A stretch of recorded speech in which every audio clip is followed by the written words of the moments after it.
The galaxy, as most of its inhabitants would tell you, was an orderly place. It had rules.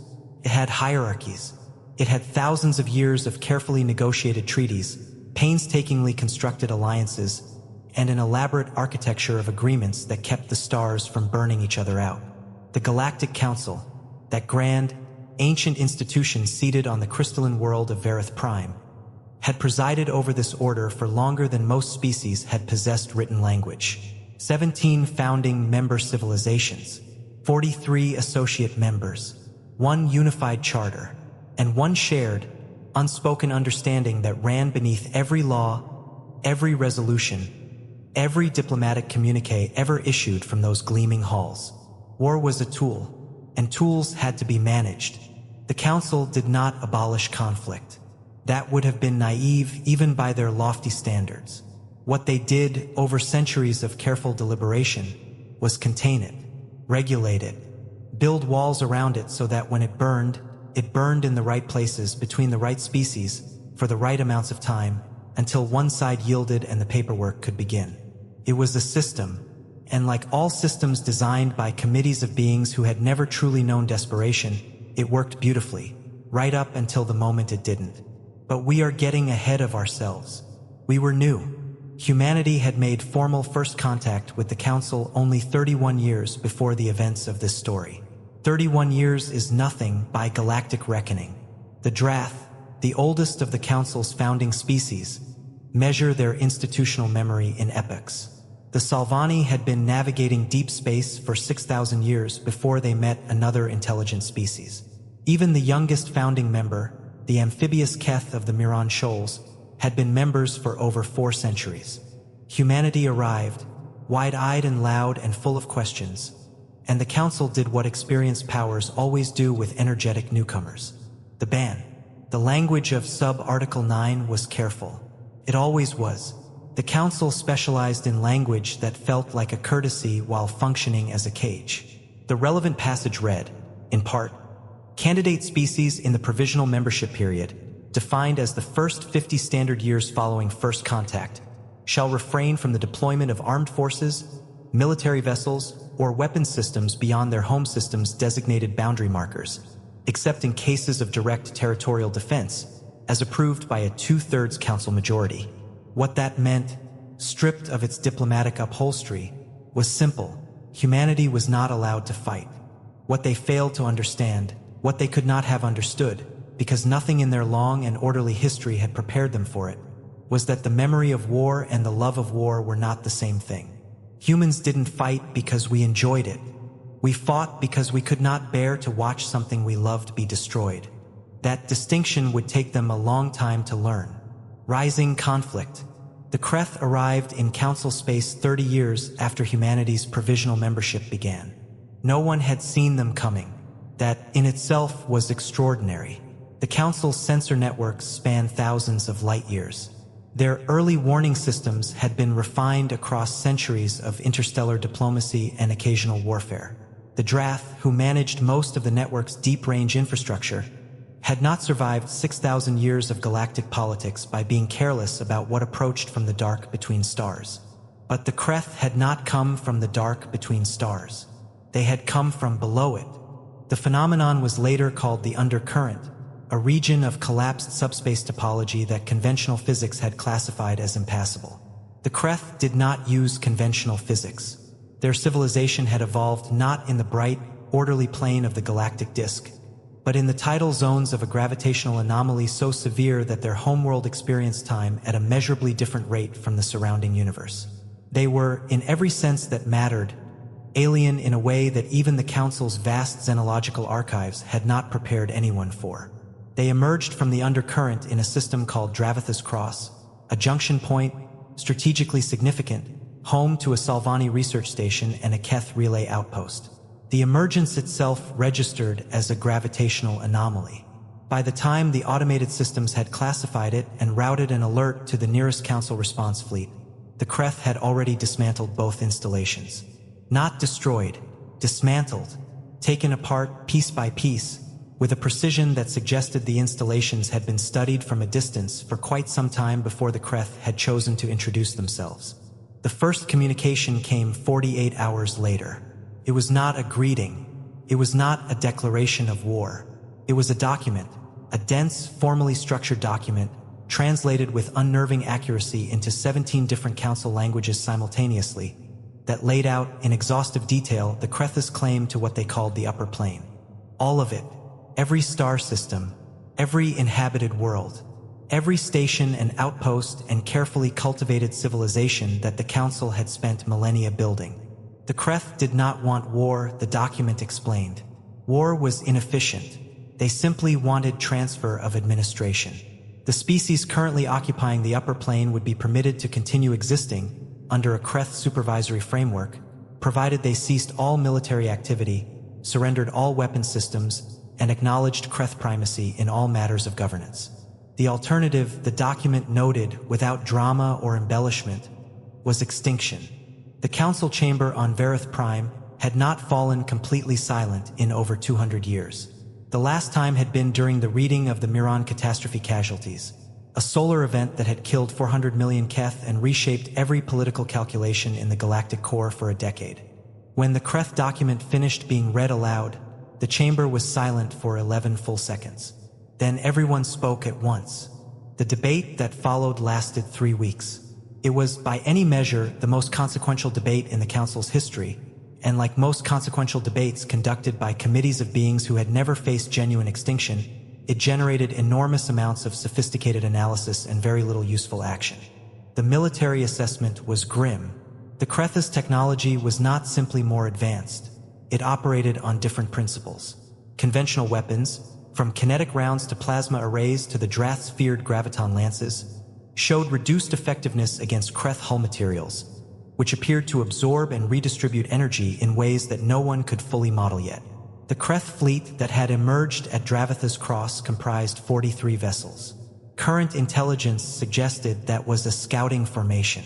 The scouting formation had obliterated a Council response fleet of 200 ships in 6 hours. And then, in the 9th week of the crisis, someone in the emergency session raised the idea that had been circling the room for days without anyone willing to speak it. The Salvani ambassador, a three-eyed elder named Councillor Vassith, cleared all 4 of his throats and said very quietly, "We should consider the humans." The reaction was not flattering. "The humans," said the Drath military liaison, High Commander Ereth, "are provisional members under pacification clause. They have 43 warships rated for deep space engagement. We have thousands and they are insufficient. What exactly do you believe the humans would contribute?" "That is not what I mean," Vassith said. "Then clarify." Vassith was quiet for a moment. He had visited Earth once, early in his tenure. He had attended a ceremony, a military commemoration actually, which had seemed like an odd choice for a diplomatic visit until he had stood there and felt the weight of what the humans were marking. Not victory, not power. They were mourning their dead. Thousands of them across centuries of conflict, remembered by name in some cases, remembered by number in others, but remembered. Every one. He had stood in a cold wind on a green hill and watched a human woman, perhaps 90 years old, lay a small flower on a stone, and he had felt something he could not adequately translate into Salvani. "I mean," he said, "that we should ask them." The human delegation received the formal request on a Tuesday morning, Earth Standard Time. Councillor Priya Anand, still serving, still steel-haired, now with 30 years more weight in her eyes, read the document twice. Then she set it down on the desk in the delegation's Verith Prime offices and looked out the window at the crystalline skyline for a long moment. Her aide, a young man named Tomas, waited. "They want to lift the ban," Anand said finally. "Partially," Tomas said, "for the duration of the crisis, under Council supervision, with a sunset clause." "Of course, with a sunset clause." She almost smiled. "They want us to save them, and they still want to make sure we know it's temporary. Is that a problem?" Anand picked up the document again. She thought about the Kreth and what little intelligence the Council had shared, the undercurrent, the absorbed weapons fire, the quiet, methodical dismantling of everything the galaxy had built. She thought about the human worlds that would be in that path eventually. She thought about the old woman on the green hill. "No," she said, "it's not a problem. Get me aligned to Earth Command. The human response. The first human officer to stand before the full council on the matter of the Ereth crisis was Admiral Sera Okafor. She was 54 years old. She had commanded vessels in 3 Earth system defensive engagements, all against human adversaries, because that was the only fighting the council had permitted. She was calm in the way that people who have spent decades making decisions that kill people tend to be calm. Not distant, not cold, but carried. Like she bore the weight of it openly and had made peace with the carrying. She stood at the center of the council chamber's speaker's floor, 17 founding species arrayed in their tiered galleries above her, and she did not look small. "I've reviewed your engagement data," she said without preamble. "All 6 fleet engagements. I want to ask some questions before I give you my assessment." There was a pause. Admirals addressing the council were generally expected to give assessments, not request question time. A Drath fleet coordinator answered, frowning, "Because that is standard engagement doctrine for our classified vessel types." "And your doctrine was developed against what kinds of opponents?" "Against council member military forces and the Vorith Confederacy engagement of..." "So against opponents using the same general technology base as yourselves," Okafor said. "Opponents whose ships absorb and redistribute energy within predictable parameters." Silence. "The Ereth absorption system has limits," she said. "I think you know that because you've seen it in the data, you just haven't adjusted for it yet. Look at the Dravatha's cross engagement, final hour. The Ereth vessel designated Tango 7 sustained multiple impacts in the same hull quadrant over a 40-second window. Its energy redistribution showed a lag of about 1.3 seconds after the 4th impact. Your ships noticed and didn't exploit it because your doctrine doesn't train for it, because you've never fought anything that required you to think about it." Another silence. Longer this time. "You're saying," Ereth said slowly, "that there is a saturation threshold." "I'm saying your data suggests there might be," Okafor said, "and that nobody's tested it yet because the instinct in a losing engagement is to pull back, not to press in closer and hit the same spot faster." She paused. "That's a sensible instinct for self-preservation. It's a bad habit for winning wars." The chamber was very quiet. "Humans," she said, "have some experience with fighting things that are bigger and stronger and better equipped than we are. We have several thousand years of recorded history dealing with exactly that problem. We've made an art form of it." The formal authorization came through 4 days later. The Council, in a session that nearly broke the alliance 3 times before it concluded, voted to temporarily suspend Sub-Article 9 for human military forces, contingent on joint command structure, Council oversight of all strategic decisions, and the immediate sunset of the authorization upon resolution of the Ereth crisis. 28 to 11 in favor. The 11 dissenters were not, as one might assume, all hawks or militarists. Several of them were species who had been watching humanity for 30 years with something between fascination and dread, and who voted against simply because they were not sure what they were unleashing, and they were honest enough to say so in the chamber. Councillor Anand thanked each of them personally. She understood their fear. She shared some of it. What followed, in the weeks between authorization and the first major engagement, was not what the Council expected. They had expected humanity to arrive with weapons, with warships, with the concentrated military force of a species that had been contained and was now finally allowed to expand. Some of that came. 43 deep space vessels, refitted, modified in ways that the Council's technical observers noted with raised eyebrows and, in some cases, considerable alarm. Human engineering had spent 30 years constrained to the home system. It had not spent that time idle. But the ships were not what made the Council's various sets of eyes, antennae, and sensory organs widen. What made them stare was the other thing. The thing that arrived alongside the warships, in vessels that were clearly not military. Research ships, hospital ships, a mobile fabrication station the size of a small moon. And people, not soldiers or not only soldiers, engineers and xenobiologists and material scientists and historians, and, in one baffling case that no one in the Joint Command could quite explain, 3 professional musicians, who turned out to be there because one of the human engineers had determined that acoustic resonance analysis of Ereth hull composites might yield structural data that conventional sensors missed, and he had wanted people who understood sound. It worked as it happened. The musicians were insufferably smug about it for the rest of the campaign. Admiral Okafor set up her Joint Command Center in the neutral station at Ereth's Reach and spent the first week doing something that made the Council's assigned liaisons deeply uncomfortable. She listened. When she was done listening, she called her senior staff together and told them what she thought. "The Kreth aren't trying to destroy us," she said. "That's the first thing to understand. If they wanted to destroy us, Dravatha's Cross would have been a graveyard. Instead, it was an evacuation. They gave the station crews time to get clear before they started dismantling. The document they sent was formal, detailed, and accurate in its legal framing. These are not invaders. They're administrators. They think they're taking over a territory that is rightfully theirs, and they are trying to do it with minimum damage to the infrastructure they intend to inherit." She let that settle for a moment. "That means they will negotiate if they believe negotiation is warranted. But they won't negotiate with anyone they've already demonstrated they can defeat. The only thing that will bring them to a table is genuine uncertainty. They need to encounter something they can't model." She looked around the room. Her staff looked back at her. "Lucky for us," she said. "We're very good at being something nobody can model." Climax. The Battle of Ereth's Passage is the engagement that most of the historical records focus on, and for good reason. But to understand what made it extraordinary, you have to understand what happened 3 weeks before it, in a series of smaller actions that the Council barely registered at the time. Human vessels, in small groups, 2 and 3 at a time, began engaging Kreth scouts at the edges of the contested zone.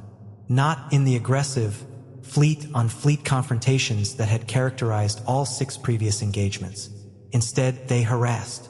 They struck at Kreth vessels from unexpected angles, using terrain, asteroid fields, the electromagnetic interference of nebular gas, the gravity shadows of gas giants, in ways that Kreth combat models apparently had not accounted for. They hit the same hull sections repeatedly, in rapid sequence, probing for the saturation threshold. They retreated before the Kreth could respond, then appeared somewhere else. 2 human vessels were lost in these actions. Both crews were partially recovered. The names of the people who did not come home were added to a list that Okafor kept, and the list was not a tactical document. It was something else. But the Kreth began to react differently. Their movements became slightly less predictable. Their formation spacing changed in ways that the human analysts noted and cataloged. They were adapting. "Good," Okafor said, when her intelligence chief brought her this assessment. "Adapting means learning. Learning means they've encountered something unexpected. Unexpected things make people cautious. Cautious is different from confident." She paused. "We want them cautious when they get to Ereth's Passage." Ereth's Passage was the strategic key to the inner council systems, a gravitational corridor between 2 dense star clusters. It was the only viable transit route for a fleet of the Kreth's size. If they wanted to reach Ereth Prime, and the intelligence assessment was clear that Ereth Prime was their eventual target, they had to come through Ereth's Passage. Okafor had 3 weeks to prepare it for them. She did not build a traditional defensive line. The Council's military advisors had proposed exactly that: a layered array of the remaining fleet assets, positioned across the mouth of the passage, supported by orbital platforms and minefields. Maximum firepower at the point of entry. Hold the line. Okafor had listened to this proposal for 20 minutes, then asked 3 questions, received 3 unsatisfying answers, and thanked the advisors for their time. Then she had done something different. She had put almost nothing at the mouth of the passage.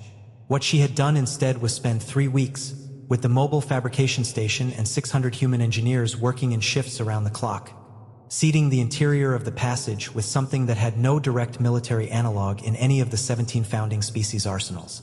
Infrastructure.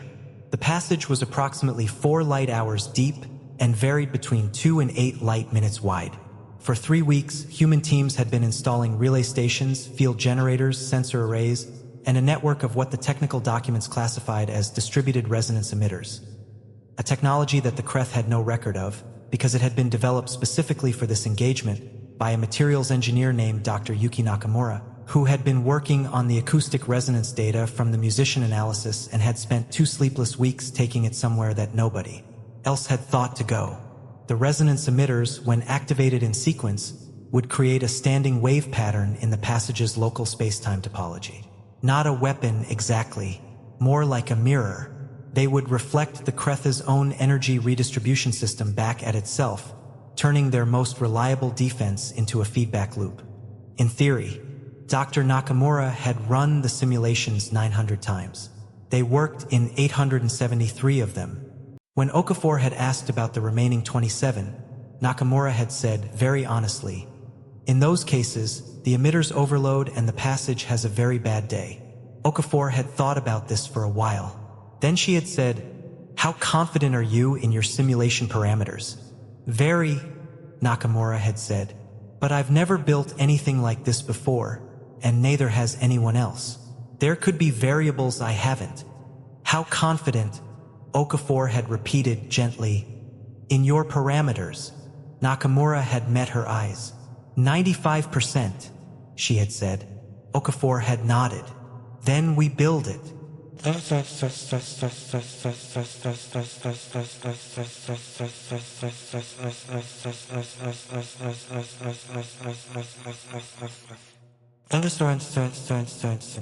Kreth fleet arrived at Ereth's passage on a morning that the human crews, with their peculiar insistence on maintaining Earth standard time cycles regardless of where in the galaxy they happened to be, would have called a Thursday. 61 vessels.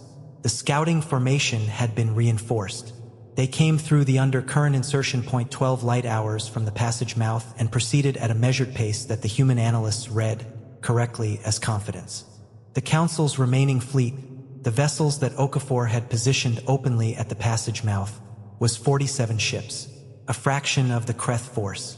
The draft liaison who had been assigned to Okafor's command watched the Kreth approach on the tactical display and asked, very quietly, if the Admiral had any additional assets she had not yet disclosed. "Yes," Okafor said. "Where?" "In the passage," she said. "Waiting." The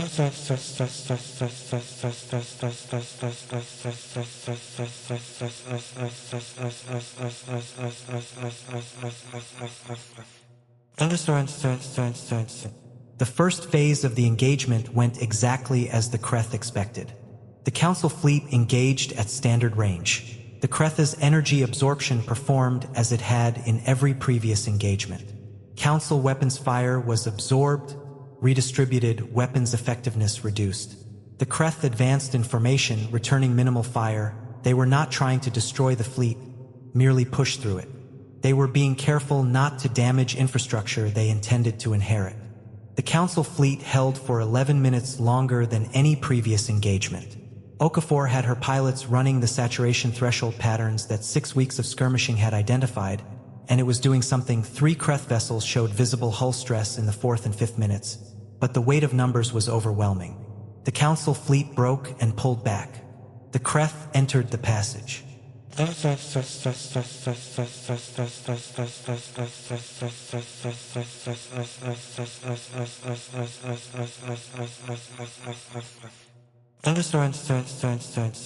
What happened inside Ereth's passage in the following 4 hours is still, in many respects, classified.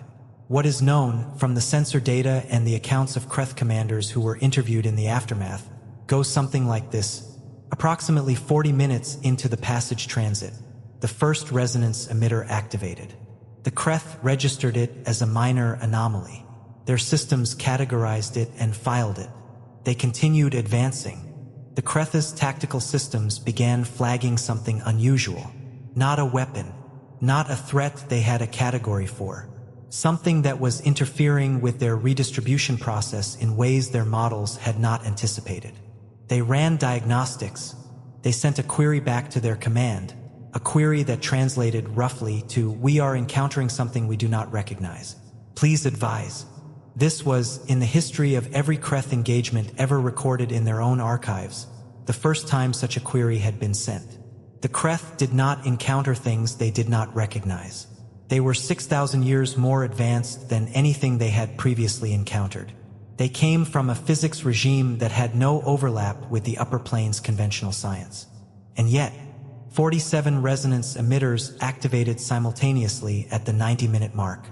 The standing wave pattern engaged across the full width of the passage. The Kreth absorption system, encountering the resonant feedback of its own energy redistribution pattern, did not fail. That would have been too clean, too simple. What it did was something more complicated. It stuttered. For periods of between 0.8 and 2.1 seconds, irregular but consistent, the absorption and redistribution cycle broke rhythm. The Kreth hulls were briefly vulnerable. Then the 47 ships that had been waiting inside the passage, running on minimal power signatures in the electromagnetic shadow of the relay stations, came alive.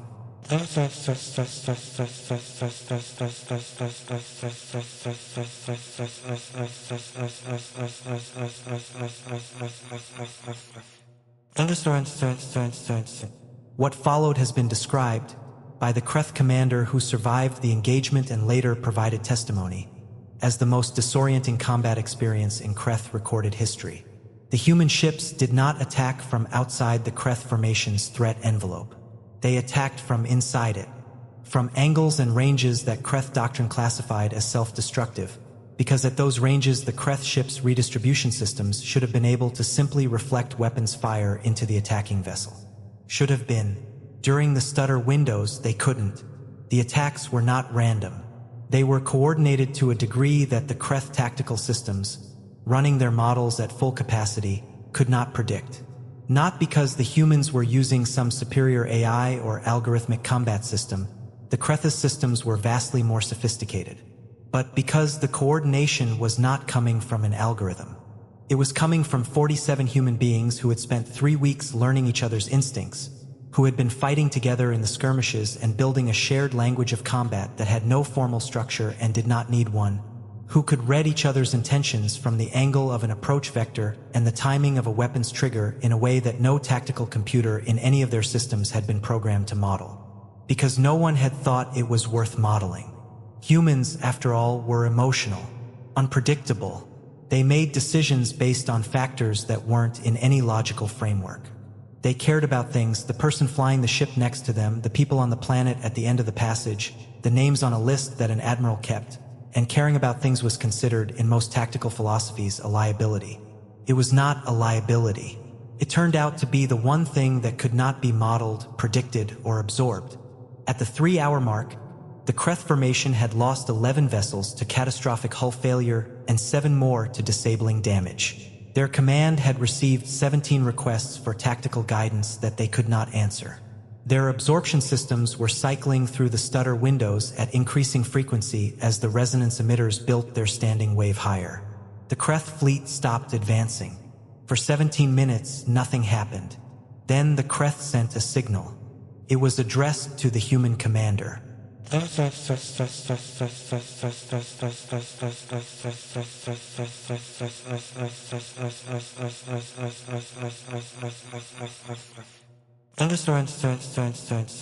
Admiral Okafor read the translated signal in the quiet of her command center, her staff watching her face for something they could read. The signal said, "We do not understand what you have done. We would like to." She read it twice. Then she looked up at her communications officer.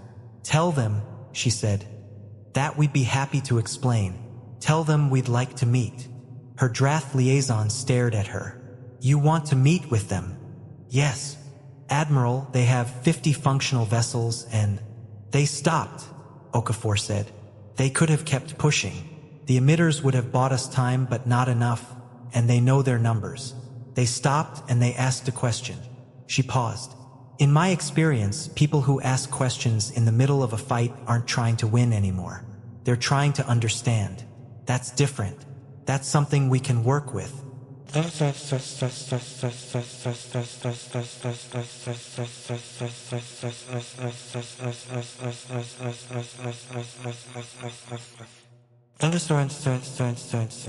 Resolution. The meeting happened in neutral space, in a vessel that had been hastily configured as a conference facility, 7 hours after the Kreth fleet halted its advance. The Kreth representative was a being that the translator system struggled with, not in language, which they had already mapped with that unnerving precision, but in form. The Kreth existed at the edge of what human perceptual systems were designed to process. Tall, angular, wrapped in what might have been a garment or might have been an aspect of their physical form, with a stillness about them that made the air in the room feel different. They identified themselves in the formal Ereth style as the one responsible for the fleet's tactical decisions. Not a commander exactly. The closest translation was the one who holds the weight of choices. Okafor found that she liked the title. She brought two people with her, Counselor Anand, who represented the political dimension of whatever was about to happen, and Dr. Nakamura, who had been Okafor's choice on the grounds that anyone who could build something that surprised the Ereth deserved to be in the room when they discussed it. The Ereth representative sat down across from them and said, without preliminary, "The device in the passage. We have been analyzing its principles for 6 hours. We cannot account for the final 17% variance in our models." Nakamura blinked. 17% is your margin of error? Yes. My margin of error was 5%, Nakamura said, and I was guessing about some of the variables. There was a silence that, in retrospect, several people present described as the moment the room changed. "You built it without being certain it would work," the Ereth representative said. "I was 95% certain," Nakamura said. Then, being Nakamura, she added, 95 is not certain." "No," the Ereth representative said. "It is not." Another silence. "You built it anyway." The Ereth representative turned to look at her. It was a very still, very thorough look, the kind that made you feel that it was not just your face being examined. "Explain that," the representative said. "The alternative. What were you unwilling to lose?" And Okafor, who could have said our homeworld or our fleet or the council systems, all of which would have been true, said something else instead. "Everyone," she said. "All of it. The people and the places and the things we've built and the things we haven't built yet. The children who don't exist yet. The futures that are still possible." She paused. "You came through the undercurrent, and your document said you wanted to administer what you found up here. But what you'd be administering is people who love things. That's not infrastructure. You can't administrate love." Okafor found that she liked the title. She brought two people with her, Counselor Anand, who represented the political dimension of whatever was about to happen, and Dr. Nakamura, who had been Okafor's choice on the grounds that anyone who could build something that surprised the Ereth deserved to be in the room when they discussed it. The Ereth representative sat down across from them and said, without preliminary, "The device in the passage. We have been analyzing its principles for 6 hours.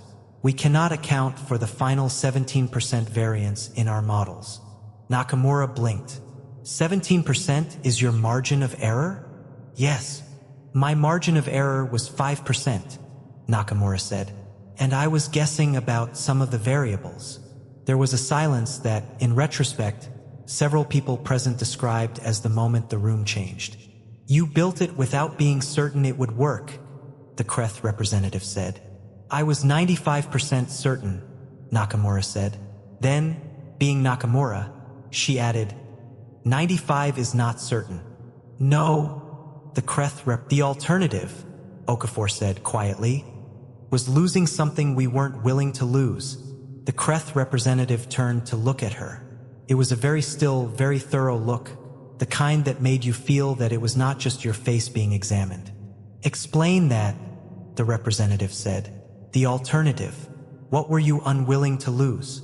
And Okafor, who could have said our homeworld or our fleet or the council systems, all of which would have been true, said something else instead. "Everyone," she said. "All of it. The people and the places and the things we've built and the things we haven't built yet. The children who don't exist yet. The futures that are still possible." She paused. "You came through the undercurrent, and your document said you wanted to administer what you found up here. But what you'd be administering is people who love things. That's not infrastructure. You can't administrate love." The Ereth representative was still. "We have studied your species," they said finally, "for many years before emergence. Your history of conflict is exceptional in its duration and its intensity." "Yes," Okafor said. "We interpreted this as instability, as a pathology." "I know. We were," the Ereth representative said, and paused, as if choosing a word from a very large selection. "Incomplete in our interpretation.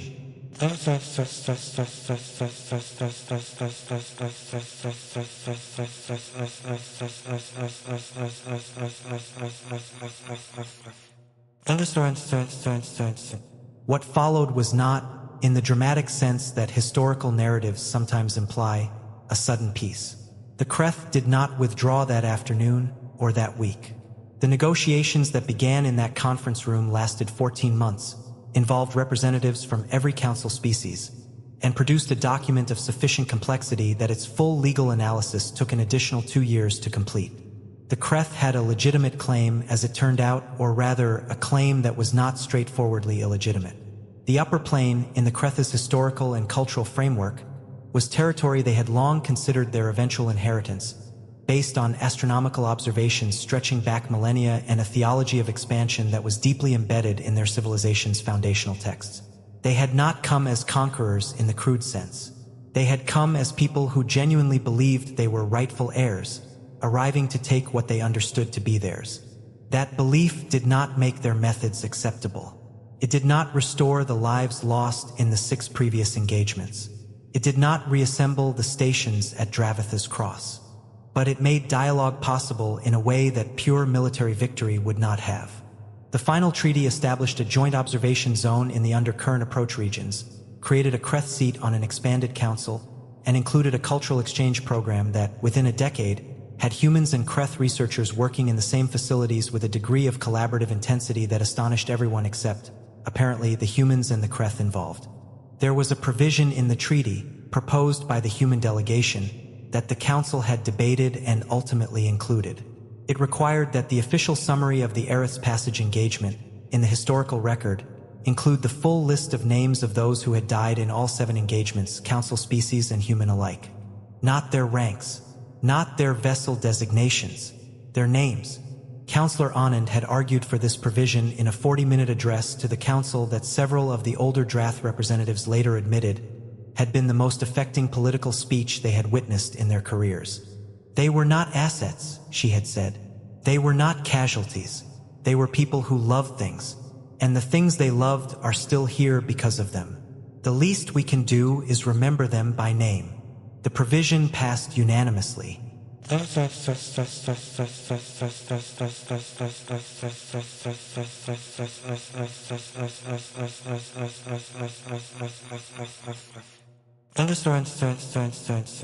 Ereth's passage. Admiral Okafor returned to Earth 6 months after the treaty was signed. She retired from active command 2 years later, at 58, with a quiet ceremony that she herself had requested be kept small. She spent the last decades of her life teaching. Not at a military academy. She taught there for 22 years. She was not, by any formal measure, the most technically accomplished person who had fought at Ereth's passage. She was not the engineer who built the device that changed the battle, or the pilots who flew into impossible ranges, or the diplomat who negotiated a peace from the rubble of a near extinction. She was the one who had listened, who had gathered all those pieces and understood what they were, and trusted the people they came from, and built something together that none of them could have built alone. When she died, at 81, the messages that came from across the council, from Salvani ministers and Drath commanders and Keth academics, and quietly from a Ereth research station in the undercurrent observation zone, filled 3 server banks and took 6 staff members 3 weeks to catalog. The one that her family had read at her memorial came from the Ereth representative who had sat across from her in that conference room 14 months after the battle. It read, in full, "She was the first being we encountered who made us want to understand rather than to conclude. We did not know that was possible. She taught us that."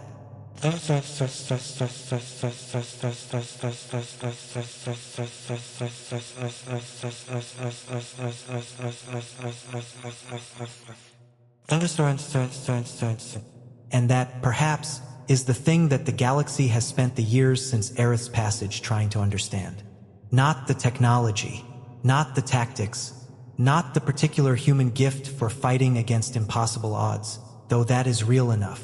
The harder thing, the stranger thing, the way that humans carry their losses and keep moving, the way they build memorials and also build futures, the way they can be, in the same breath, The species that has spent 10,000 years tearing itself apart, and the species that will crawl into the wreckage of a battle they nearly lost and lay a flower on a stone for every name they remember.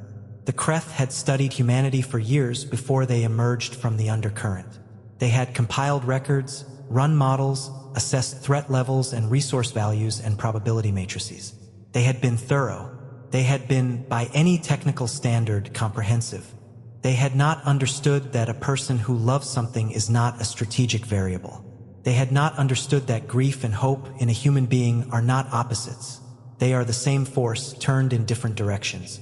They had not understood that a civilization capable of naming all its dead is a civilization that has decided, at some level below policy and above instinct, that it will survive.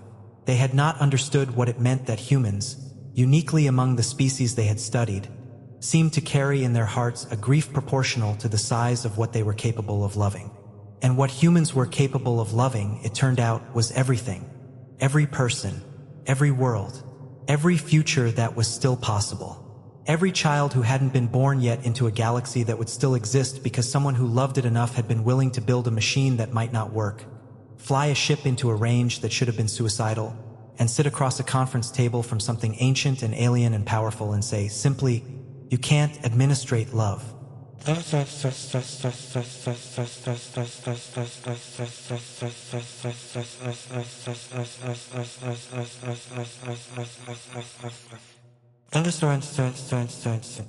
Ereth representative who received that phrase, who sat with it for 14 months of negotiation and all the years that followed, who eventually wrote a memoir in their own language that was later translated into 42 council tongues and became improbably required reading at every major diplomatic academy in the known galaxy, chose those words for the epigraph. Just those 4 words. On the first page, before the table of contents, before the acknowledgments, before any of the detailed history that followed. "You can't administrate love." And below it, in a translator's note, the single line, "This phrase was spoken by a human." At the time, we thought it was a sentiment. It took us many years to understand it was a strategy, or rather, that for humans, there is no difference.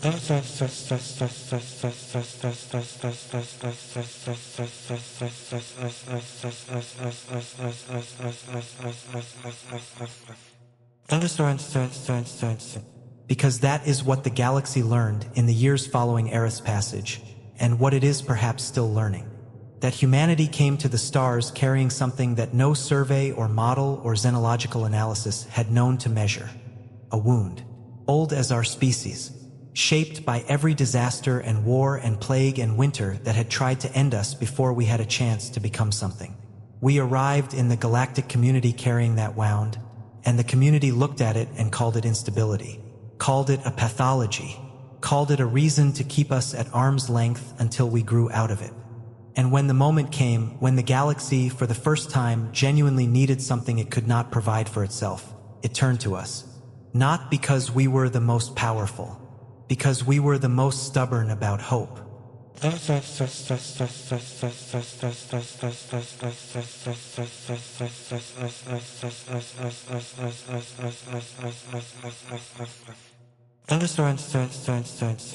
And for the first time, the galaxy understood what it truly meant to be human.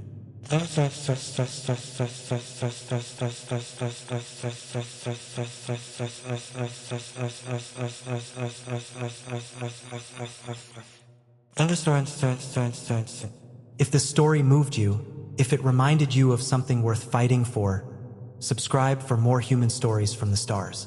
The galaxy is vast, and we are only beginning to show them what we're made of.